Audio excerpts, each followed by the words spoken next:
the first anime review in 2014 for me. It's a series review. This is The Devil is a Part-Timer.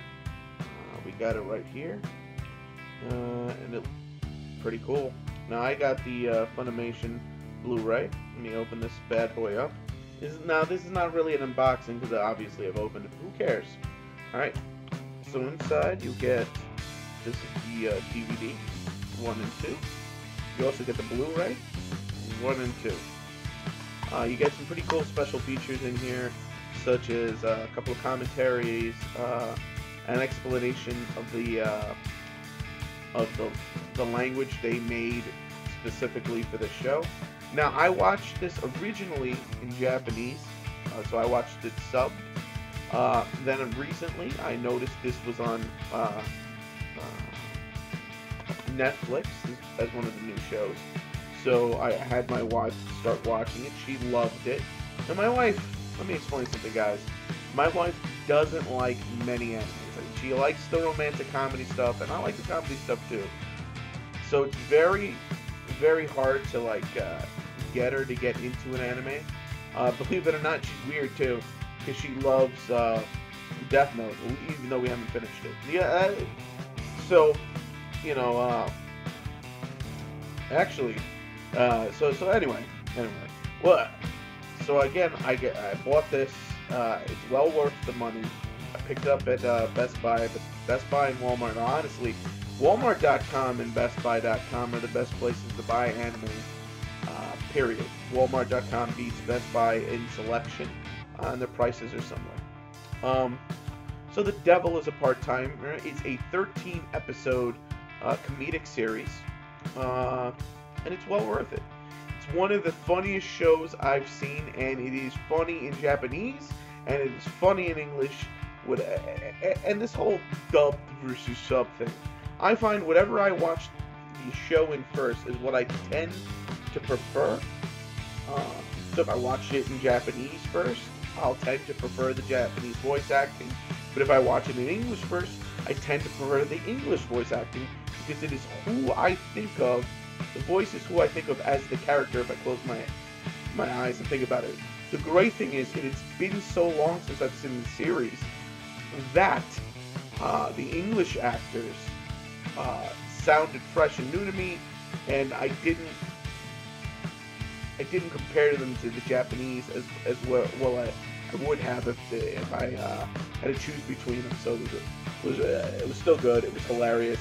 I dare you to watch that first episode when they go get there, and you know. So now let me give you a quick synopsis of the story. There were 2 arcs. This was even though it's 13 episodes, it was a 2-story arc. And basically, the premise is in the land of Ente Isla, which is an alternate dimension. There is like a 3-tier system. You have the angels, you have the humans, you have the demons. And there's a war on Ente Isla because the devil, Lord Satan, I don't even like saying that. Kind of hurts to say Lord in Satan. So anyway, Satan, king of the demons, is ravaging Earth, and the great hero is trying to stop them along with the church, right? Sort of like the Catholic Church. Now they fall purview to the angels. During the final battle, the devil is beaten back, and he is forced with one of his generals to retreat. He opens a portal, a dimensional portal, to honestly a dimension he's never been before, but he's trying to escape. So he goes through, they come out the other side in our world, Tokyo. The thing is, our human world is devoid of magic. So instead of being in full demon form, they're human. And they have barely any power. And so there's a lot of comedic stuff. And they speak a language that's completely different. There's a lot of comedic elements. And he, they get arrested and give him food and use his power to figure it out. And he eventually learns the language. He gets an apartment. He gets a job at McDonald's, sort of McDonald's. and still drinking this beer.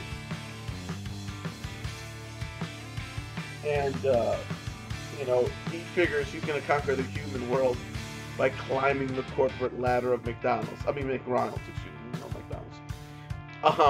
And it's pretty hilarious. He runs into, at the end of episode 1, it's raining. He's on his steed Doulahan, which is his bike.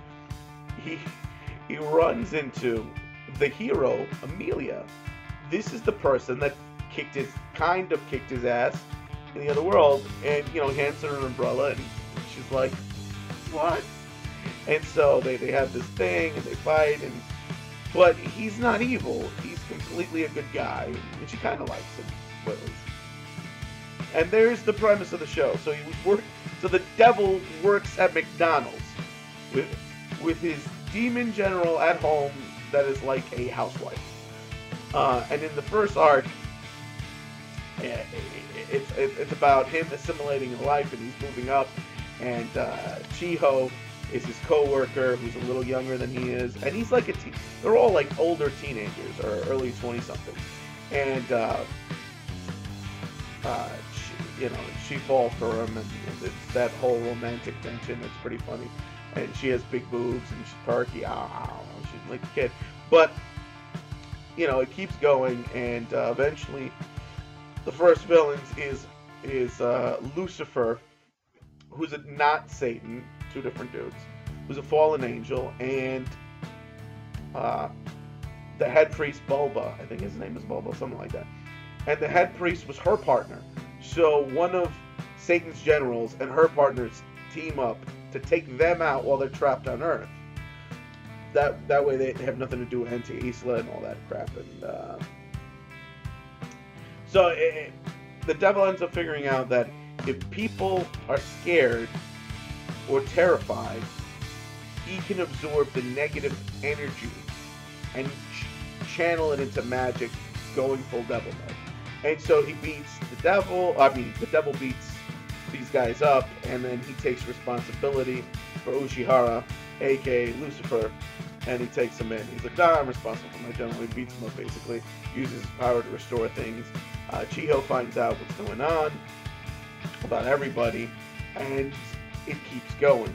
You get Crestia Bell, I believe is her English name, is another character that comes in from Isla, and she's there, and she's part of the Inquisition to take out the devil, and it keeps going, and it's funny. The Lucifer turns out to be, he lives there. He's like a freeloader. He's a NEET, which is basically somebody who doesn't leave the house and just plays on the computer video games all day long. He's that type of dude. He calls himself a hermit. You find out the more time these evil characters stay on Earth, the more human they become in essence. And it's just really funny. One of the funniest shows I've seen in forever. So if you're looking for a good comedy, I suggest you get it. The next villain turns out to be, and he's the manager of the Kentucky Fried Chicken. He is a archangel with the ability to, you see, the hero has celestial force, and she's actually half angel, and she's able to call upon an angelic sword, and so he has the ability to neutralize divine force or angelic force and or celestial force. That's the word. He has the ability to neutralize that, and he wants her sword. That's his gimmick. He wants the devil dead, and Celestial or Crestia Bell or whatever her name is in English works for her, or she works for him. And the end of the show, the end of the climax of the final arc, would be them fighting it out and all this and that. And it's pretty good. Now, as a character, what's his face from he's a short dude. He's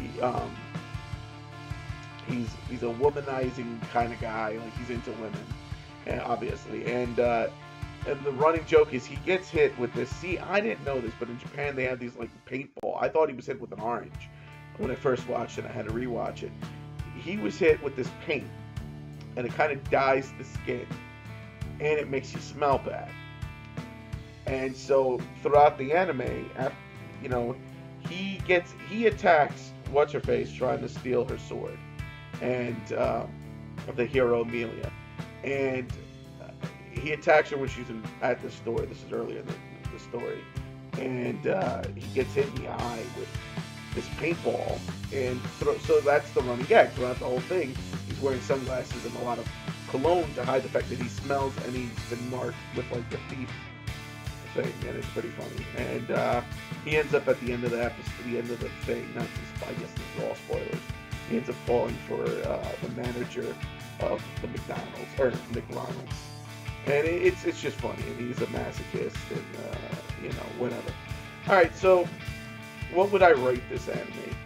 For an anime comedy, it's a 5 out of 5. It is well worth the price of admission. You can buy it. You could buy this, obviously, or just watch it for free on Netflix. And then if you really like it, go on and buy it like I did. So, listen, folks, I understand with Hulu, with Netflix, Anime Neon, or whatever it's called, Crunchyroll, all these streaming, and those are the streaming sites you pay for, or don't pay for.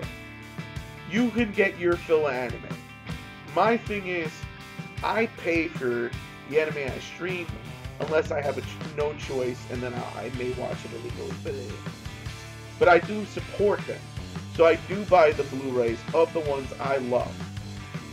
And I suggest you do the same. Again, it's a 5 out of 5. It was like $25 at Best Buy. It came out last month. Well worth it. It's funny dubbed and it's funny subbed. It's hilarious. And it looks great in Blu-ray. So, that's it from me.